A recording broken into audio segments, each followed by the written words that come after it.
கிறிஸ்துவுக்குள் மிகவும் பிரியமானவர்களே, நாம் ஜீவனோடு இருக்க வேண்டும் என்று சொன்னால் நம்முடைய சரீரம் சீராக இயங்க வேண்டும். அதற்கு நமக்கு பலவிதமான சத்துக்கள் தேவைப்படுகிறது. நார்ச்சத்துக்கள், மாவு சத்துக்கள், புரதச்சத்துக்கள், தாதுக்கள் போன்ற பல வகையான சத்துக்கள் நமக்கு தேவைப்படுகிறது. இந்த சத்துக்களை நாம் எங்கிருந்து எப்படி பெற்றுக்கொள்கிறோம்? தினமும் நாம் உண்ணும் உணவின் மூலமாகத்தானே. அதுபோல திடீரென்று நம்முடைய சரீரத்திற்கு ஒரு நோய் வருகிறது என்று சொன்னால், ஒரு பலவீனம், ஒரு சுகவீனம் வருகிறது என்று சொன்னால், அதை எப்படி நாம் சரி செய்வோம்? அந்த பலவீனத்தை எப்படி நாம் சரி செய்வோம்? நாம் உட்கொள்ளும் அல்லது எடுத்துக்கொள்ளும் மருந்துகள் மூலமாகத்தானே. அதுபோலதான்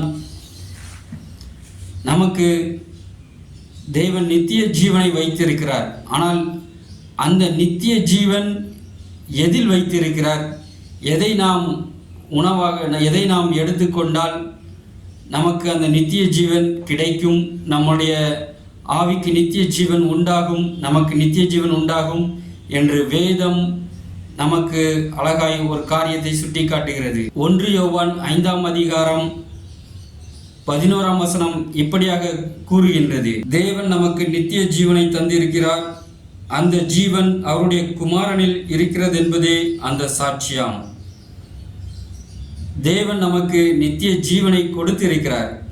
ஆனால் அந்த நித்திய ஜீவனை அவர் எதில் வைத்திருக்கிறார் என்று சொன்னால், இயேசு கிறிஸ்துவுக்குள், தேவனுடைய குமாரனாகிய, தேவனுடைய பரிசுத்த குமாரனாகிய, தேவனுக்கு மிகவும் பிரியமான நேச குமாரனாகிய இயேசு கிறிஸ்துவுக்குள் அந்த நித்திய ஜீவனை வைத்திருக்கிறார் என்று வேதம் நமக்கு கூறுகிறது. ஆகவேதான் இயேசு கிறிஸ்து இந்த பூமியில் இருக்கும் பொழுது இப்படியாக கூறினார். யோவான் 6ஆம் அதிகாரம் 53ஆம் வசனம் 54ஆம் வசனங்களில், அதற்கு இயேசு அவர்களை நோக்கி, நீங்கள் மனுஷகுமாரனுடைய மாம்சத்தை புசியாமலும் அவருடைய இரத்தத்தை பானம் பண்ணாமலும் இருந்தால் உங்களுக்குள்ளே ஜீவனில்லை என்று மெய்யாகவே உங்களுக்கு சொல்லுகிறேன். என் மாம்சத்தை புசித்து என் இரத்தத்தை பானம் பண்ணுகிறவனுக்கு நித்திய ஜீவன் உண்டு, நான் அவனை கடைசி நாளில் எழுப்புவேன். உடனே எல்லாருக்கும் ஒரே திகைப்பு. என்னது, இவருடைய சரீரத்தை, மாம்சத்தை, ஒரு ஆட்டை, கோழியை நாம் சமைத்து உண்பது போல உண்ண வேண்டுமோ என்று ஒரு திகைப்பு உண்டானது. இவருடைய இரத்தத்தை நாம் குடிக்க வேண்டுமோ என்ற ஒரு திகைப்பும் கலக்கமும் உண்டானது. இவர் என்ன சொல்கிறார்? இவருடைய சொல்லும் காரியம் மிகவும் பயங்கரமாகவும் மோசமாகவும் இருக்கிறது என்று சொல்லி அங்கிருந்தவர்கள் திகைக்கிறார்கள். ஆம், நீங்களும் அப்படித்தானே திகைத்திருப்பீர்கள். ஆனால் அதனுடைய ஆவிக்குரிய அர்த்தம் என்ன என்பதை, அவர் என்ன கூறுகிறார் என்பதை அவரே பின்னால் விளக்குகிறார். அதே மத்தேயு 6ஆம் அதிகாரம் 63ஆம் வசனத்திலே இப்படியாக கூறுகிறார்: ஆவியே உயிர்ப்பிக்கிறது, மாம்சமானது ஒன்றுக்கும் உதவாது. நான் உங்களுக்கு சொல்லுகிற வசனங்கள் ஆவியாயும் ஜீவனாயும் இருக்கிறது என்று. அதாவது நித்திய ஜீவனை நாம் பெற்றுக்கொள்வதற்கு நம்மளுடைய மாம்சத்தினால் ஒரு பிரயோஜனம் இல்லை. மாம்ச முயற்சியினால், மாம்சத்தின் பிரயாசத்தினால், மாம்சத்தின் கிரியைகளினால் கூட நாம் அதனை பெற்றுக்கொள்வது முடியாத ஒரு காரியம் என்று இயேசு கிறிஸ்து கூறுகிறார். அப்படியானால் எப்படி பெற்றுக்கொள்வது? வேதம் அவர் கூறுகிற ஆவியை உயிர்ப்பிக்கிறது என்று. தேவனுடைய ஆவி நம்மளுடைய ஆவியோடு இணைந்து நம்மை நித்திய ஜீவனை சுதந்திரித்துக் கொள்ளும்படி நமக்கு உதவி செய்கிறது. அப்படியானால் அவருடைய மாம்சம் என்ன? அவருடைய மாம்சம் என்பது தேவனுடைய வார்த்தையை, தேவனுடைய வசனத்தை குறிக்கிறது. ஆம், இயேசு கிறிஸ்து இந்த பிறப்பை குறித்து கூறும் பொழுது கூட அந்த வார்த்தை மாம்சமாகி இந்த பூமிக்கு வந்ததாகத்தான் கூறப்பட்டிருக்கிறது. ஆம், அவருடைய மாம்சத்தை புசிப்பது என்பது தேவனுடைய வார்த்தையை நாம் அனுதினமும் தியானிப்பது.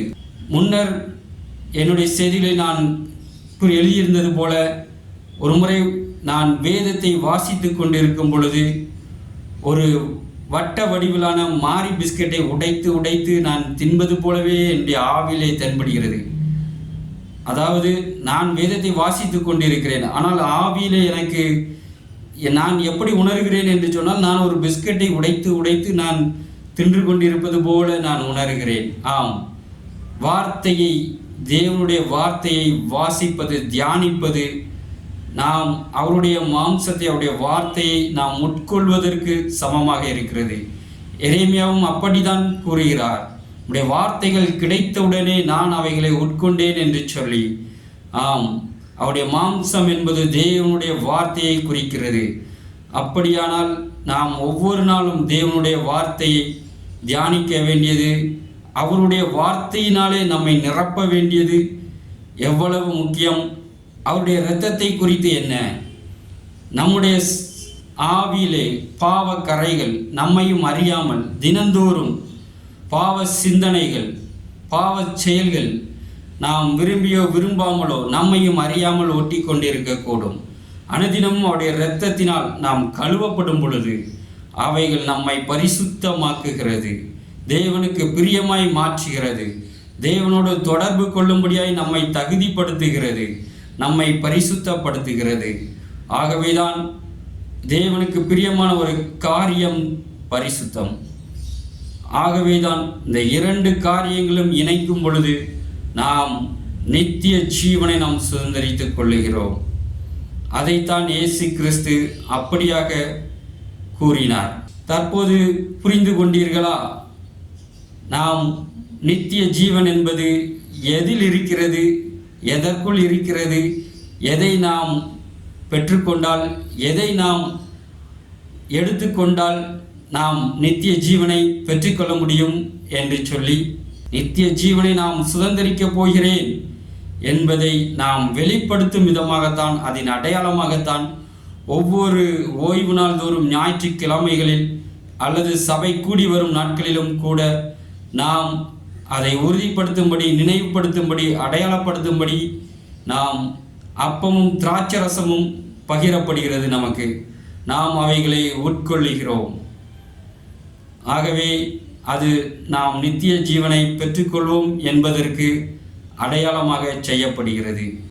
ஆம் பிரியமானவர்களே, உணவுகளை நாம் எடுக்க எடுக்க, மருந்துகளை நாம் உட்கொள்ள எடுத்துக்கொள்ளும் பொழுதும் நமக்கு ஜீவன் வருவது போல, தேவனுடைய வார்த்தைகளை தியானிக்க தியானிக்க நமக்கு நித்திய ஜீவன், ஆவிக்குரிய ஜீவன் உண்டாகும். அந்த ஜீவன் நம்மை பரலோகத்திலும் கொண்டு போய் சேர்க்கிறது.